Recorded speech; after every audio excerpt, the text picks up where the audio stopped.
কোনো নির্দিষ্ট ব্যক্তির জন্য ফেসবুক স্টোরি হাইড করবেন কিভাবে?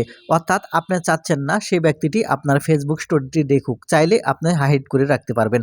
দেখুন আমি আপনার থেকে শুরু করে সবাই আমরা ফেসবুকে স্টোরি ব্যবহার করি। কিন্তু দেখা যায় অনেক সময় দেখা যায় কিছু ব্যক্তির জন্য ফেসবুক স্টোরিটি হাইড করে রাখার প্রয়োজন হয়। তাই আপনারা যারা চাচ্ছেন যে কোনো নির্দিষ্ট ১ টা বা ২ টা ব্যক্তির জন্য আপনার ফেসবুক স্টোরিটি হাইড করে রাখবেন, কিভাবে রাখবেন এই ভিডিওটি থেকে জানতে পারবেন। আশা করি সম্পূর্ণ ভিডিও জুড়ে থাকবেন। আর মূল ভিডিওতে যাওয়ার আগে ছোট্ট একটা রিকোয়েস্ট করব, শুধু ভিডিওটিতে একটা লাইক দিয়ে ভিডিওটি শেয়ার করে দিবেন, কারণ প্রয়োজনের সময় আপনার কাজে লাগবে।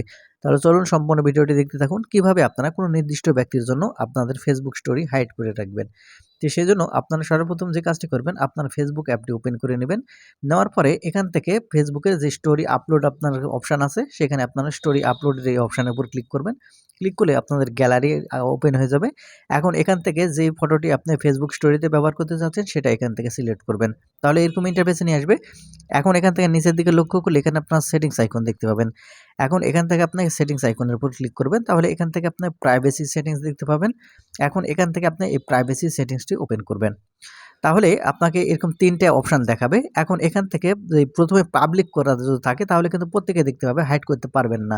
এক্ষেত্রে আপনাকে যেটা সিলেক্ট করতে হবে, এখান থেকে ফ্রেন্ড শুধু আছে, এখান থেকে ফ্রেন্ড এটা সিলেক্ট করতে হবে। তাহলে আরেকটা অপশান ওপেন হবে।